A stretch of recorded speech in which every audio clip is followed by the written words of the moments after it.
darling viewers, it's Jen here at Check Her Joy. This time I'm reviewing Red, White, and Royal Blue by Casey McQuiston.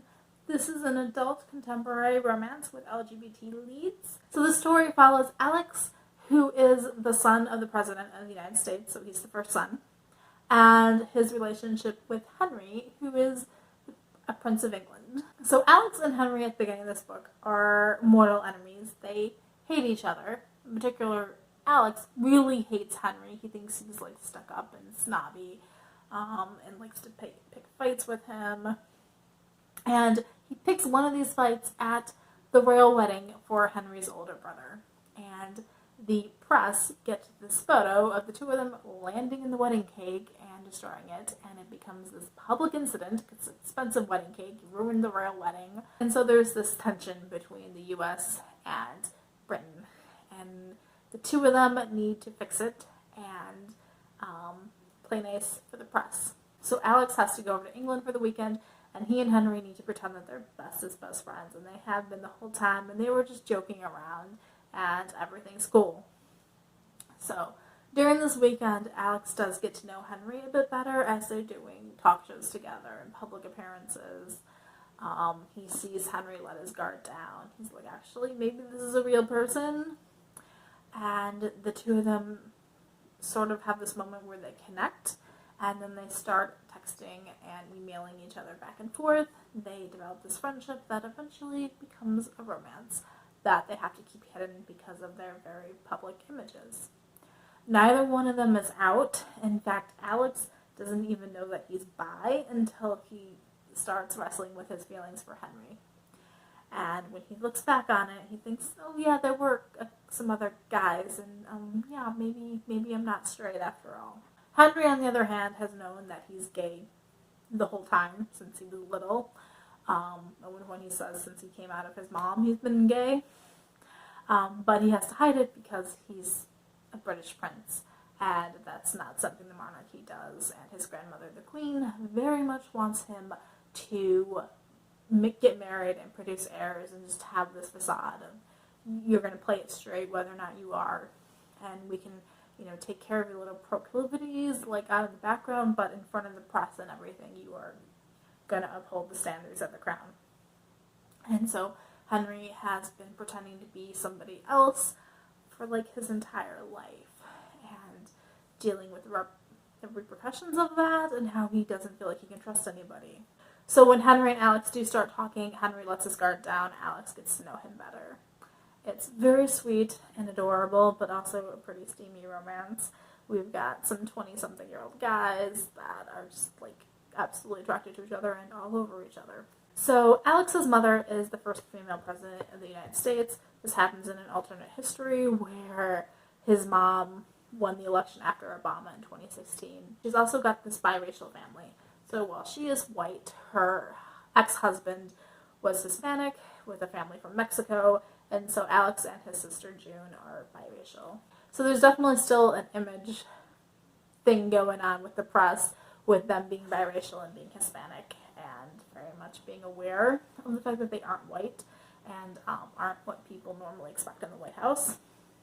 They also both live in the White House, even though they're in their 20s. Alex is finishing his last year in college at Georgetown, and his sister June has come home to basically keep an eye on him and make sure that Alex toes the line because he's kind of the rebellious teenager who's always causing an incident that the press loves, following the party guy.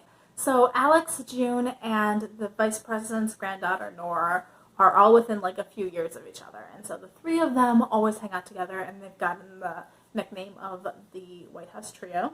They're always in the press together. They're all 20-somethings. The press is just eating them up. We have June, who's more serious. She wants to be a journalist.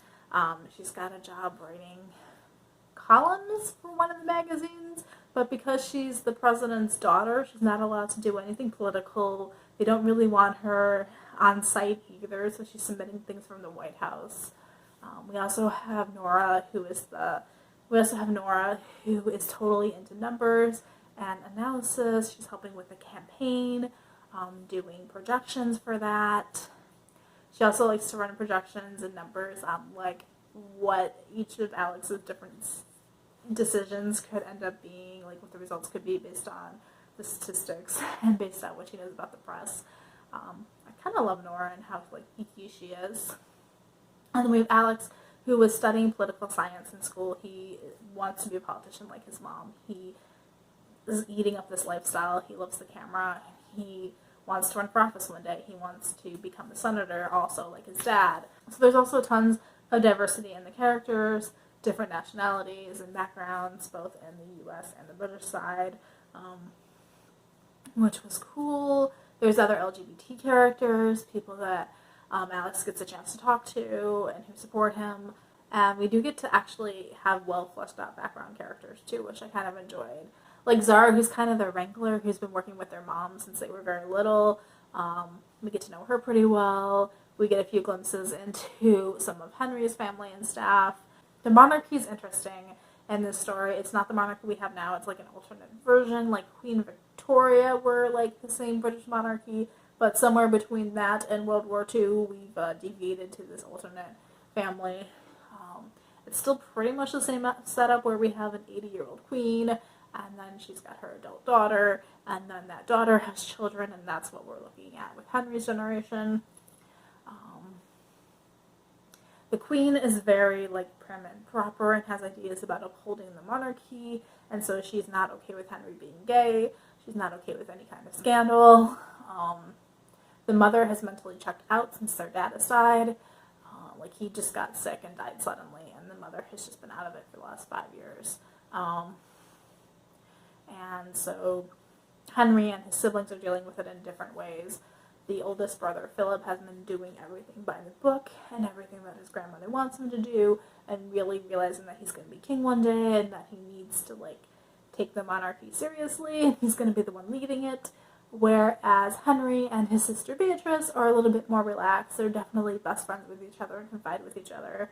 And they're not out partying all the time. Like, they're definitely taking this seriously. But they're also more relaxed with each other, and it's adorable. And then we also have Henry's best friend, Preza. I don't even remember what his real first name is. I know he's mentioned it a few times. But Peza. But Pez is just, he's a goofball. He is the lavish millionaire best friend, and they go off jet-setting around the world together. So the center part of the story is really Alex and Henry's relationship, and the two of them dealing with the fact that they are queer, that they like guys. Henry's always known he's gay, but like having to deal with the fact that he's not supposed to be, and expectations. And really, both of them knowing that the spotlight is on them. And Alex dealing with the fact that he's bisexual and didn't even realize it. And so his entire identity is completely changing. And also, he's dealing with it in the press, too, and how it's going to impact his mom's re-election campaign. And, you know, if he's dating a royal, what's that going to look like? Especially if that royal is a guy. This is not a clean romance. It is definitely a very steamy. There's definitely sex scenes in here, like a lot of them. So if you're looking for a clean one, this is not a story for you, probably. But if you're on board with all the gay hookups, then totally check this out. And mostly I just love the hate-to-love relationship. I love the grandeur of the like White House and the royal family and the palaces, and dealing with the ramifications of the spotlight and the press and what their respective people are going to think about it. They're both very dedicated to their countries and upholding their traditions. And they're both kind of nerds and history buffs and like totally into literature, which I love. Like they bond a lot over like really nerdy, geeky quotes and stuff. They end their emails with like a quote from like a famous person to somebody, like a lot of letters between gay lovers. But really just any kind of really nerdy quote that they can, obscure quote that they can like wrangle into like what's happening in their lives, which is adorable. We also see like some of the social media stuff. They talk about Instagram in the beginning. There's a lot of Twitter stories, definitely dealing with the real actual like the press. It feels very modern in like the way that it uses social media. It's very 2019 into 2020 because we're dealing with the election, so it does actually go into the future a bit.